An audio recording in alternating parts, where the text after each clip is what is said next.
Dream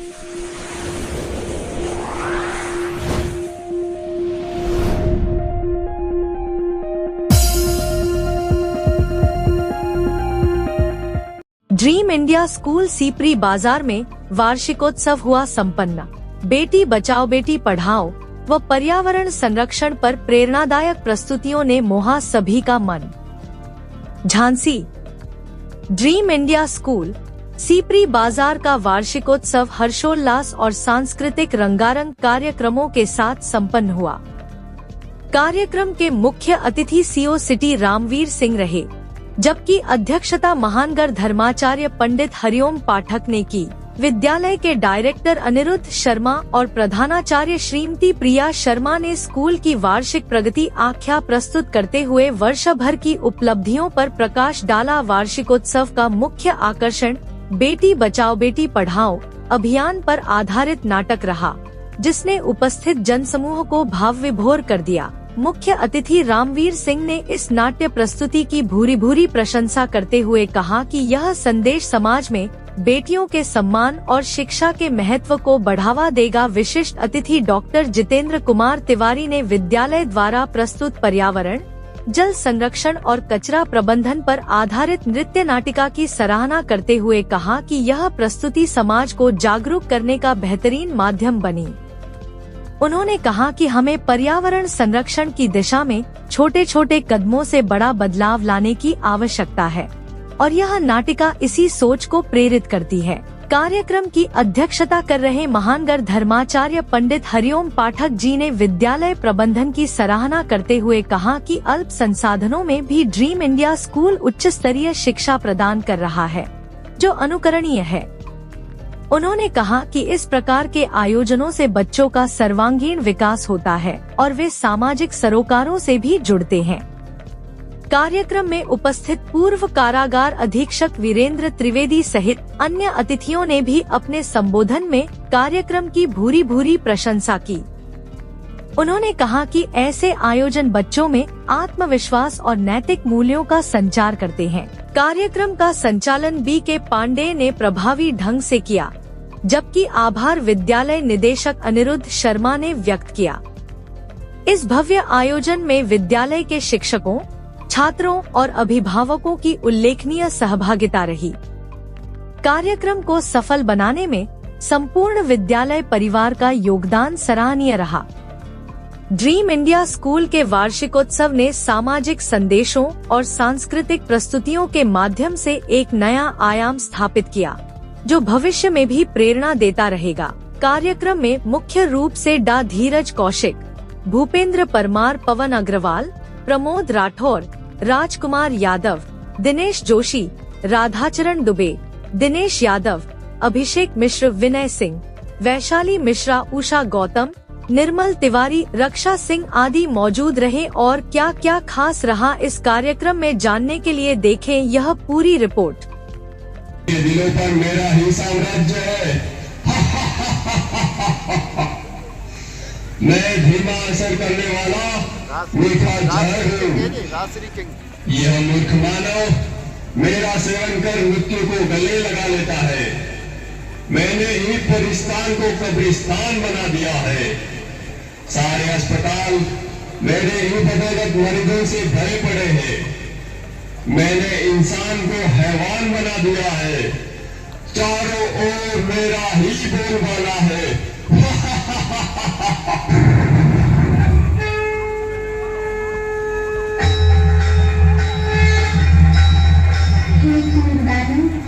कमजोर मानव को अपने वश में करके तू बुला रहा है।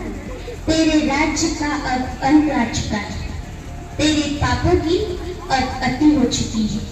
अति के बाद अब तेरा अंत निश्चित है। अरे नादान बालिके, तू नहीं जानती, लोग मुझे जान से भी ज्यादा प्यार करते हैं। मेरे न मिलने पर वो बेचैन हो जाते हैं। पान, शराब, तंबाकू,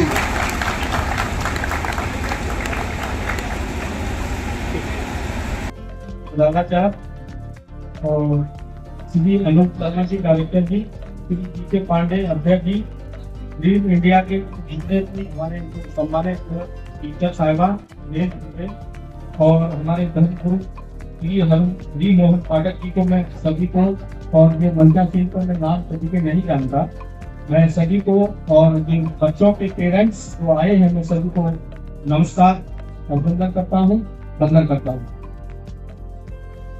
स्कूल सबसे पहले तो जो बच्चों की जो प्रथम पाठशाला परिवार ही है।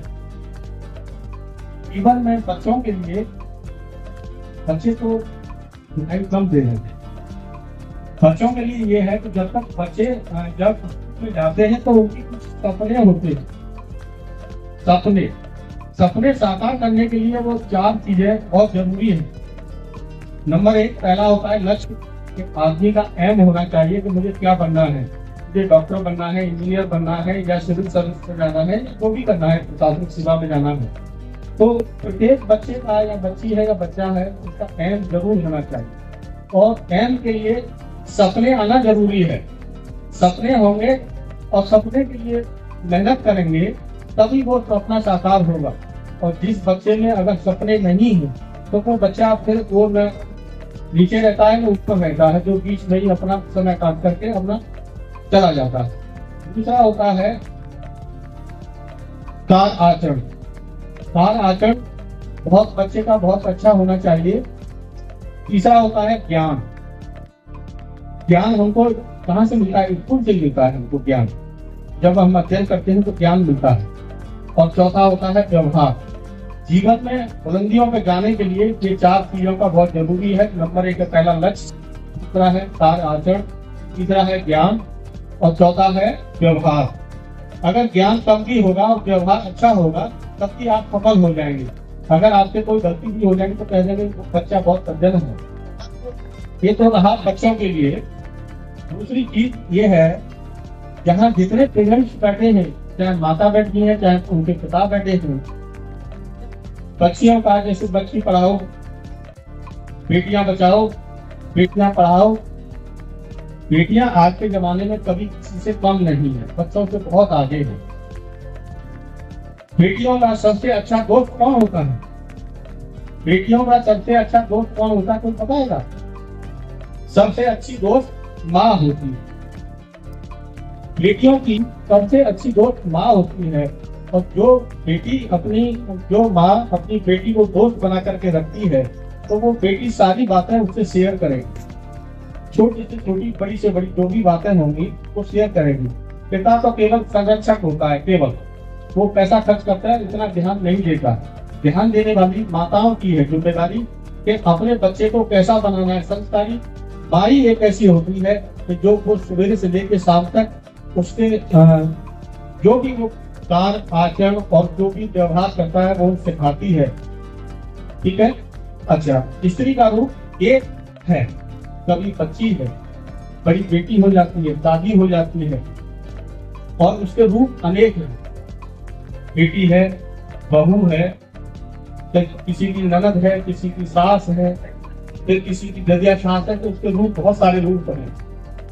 तो कहते हैं नारी शक्ति, इसके रूप अनेक हैं। तो जो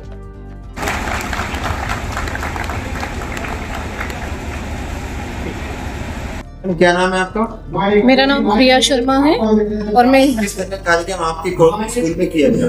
जी, हमारे यहाँ आज हम लोगों ने 4th एनुअल डे सेलिब्रेशन किया है, जो कि हम हर एक साल छोड़ के एक साल करते हैं। इस प्रोग्राम में हमारे जो गेस्ट थे वो थे CO सिटी रामवीर सिंह जी, आचार्य हरिमोहन पाठक जी, श्री जितेंद्र तिवारी जी, BK पांडे जी। और क्या परफॉर्मेंस की है आपके स्कूल में? सर, सबसे पहले हमने अपने प्रोग्राम की शुरुआत गणेश वंदना से करी, भगवान का नाम लेते हुए, और शिव स्तोत्रम से करी। इसके बाद हमने अपने प्रोग्राम के जरिए जो हमारी बेसिक चीज़ें हैं उनके बारे में हमने समझाने की कोशिश करी है पेरेंट्स को। जैसे कि हमने ड्रग्स एडिक्ट के ऊपर एक एक्ट किया है जिसमें हमने लोगों को ये बताया है कि नशा एक बुरी चीज़ है जिससे हमें बचना चाहिए और आजकल के बच्चों को ये चीज़ समझ में नहीं आती है। तो इसी को हमने अपने नाटक के माध्यम से समझाने का प्रयास किया है। अगला कार्यक्रम जो हमारा है हेल्दी अनहेल्दी फूड को लेके है, जो हम अनहेल्दी खाना खाते हैं, बाज़ार का पिज़्ज़ा बर्गर और बाहर खेलने से डरते हैं। आजकल के बच्चे मोबाइल पर ही खेलना पसंद करते हैं। तो हमने एक इस परिस्थिति को रखा है जिसके माध्यम से हमने बच्चों को बाहर गेम्स खेलने और अनहेल्दी फूड खाने से उनको बताया है कि आपके लिए क्या अच्छा है। नेक्स्ट हमने पर्यावरण को लेते हुए एक प्रोग्राम परफॉर्मेंस करी है जिसमें हमने अपनी धरती को बचाने के लिए कि हम प्लास्टिक का यूज़ कम करें, जानवरों को, अपने एनिमल्स जो हमारे आसपास हैं उनको हम कैसे बचा सकते हैं, इसके माध्यम से हमने और भी अनेक प्रस्तुति, जो कि हमारे यहाँ एक खास प्रस्तुति ये हुई है जिसमें हमारे यहाँ पेरेंट्स ने भी इन्वॉल्वेशन अपना किया है, जिसमें हमारे यहाँ की जो मम्मियाँ हैं उन्होंने अपनी बच्चे और बच्चियों के संग में परफॉर्मेंस करी है, जो कि मुझे लगता है कि एक बहुत बड़ा योगदान है हमारे स्कूल के लिए कि उन्होंने इतने बड़े स्टेज पर आकर अपना परफॉर्मेंस दिया। क्योंकि जैसे कि हम जानते हैं कि महिला घर में ही रहती हैं, तो उनके लिए बहुत हिम्मत और बहुत खुशी की बात है कि वो बाहर निकली और उन्होंने इतना अच्छा परफॉर्मेंस हमारे स्कूल में किया। मैं धन्यवाद करती हूँ उनका। अंत में और क्या कहना चाहिए, क्या मैसेज है सभी लोगों तक? सभी लोगों तक मैं ये मैसेज देना चाहती हूँ, देखिए विद्यालय है, स्कूल में 100 तरह की प्रॉब्लम्स हम लोग फेस करते हैं। तो मैं ये चाहती हूँ कि किसी भी स्कूल का कोई भी प्रोग्राम हो, पेरेंट्स को सपोर्ट ज़रूर करना चाहिए, क्योंकि उनके सपोर्ट के बिना हम कुछ भी नहीं कर सकते। तो मैं सभी से ये निवेदन करती हूँ कि आप किसी भी स्कूल में प्रोग्राम कराते हो, आपके बच्चे किसी भी स्कूल में पढ़ते हो, तो प्लीज़ उनके स्टाफ को, उस स्कूल मैनेजमेंट को प्लीज़ सपोर्ट करें। और मैं ड्रीम इंडिया स्कूल परिवार जो है, हमारे जो पेरेंट्स हैं, उनको मैं बहुत बहुत धन्यवाद करती हूँ कि उन्होंने हमें इतना कीमती समय दिया और अपना सहयोग प्रदान किया। धन्यवाद।